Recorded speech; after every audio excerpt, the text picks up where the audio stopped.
melayani wisata perahu. Hubungi kasir. Sopo sing wis tau dolan rene lur, cek di kolom komentar.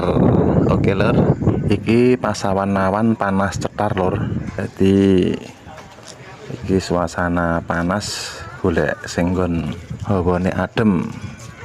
Iki singgon hawane adem kene iki lur, tak dudoi lho kene iki lur.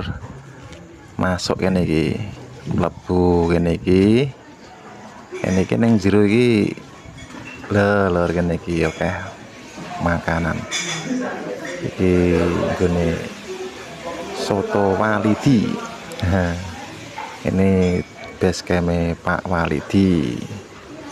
Iki sing daerah Boyolali dan sekitarnya, nggak asing lagi dengan sotonya Walidi, dijamin nyus pokoknya.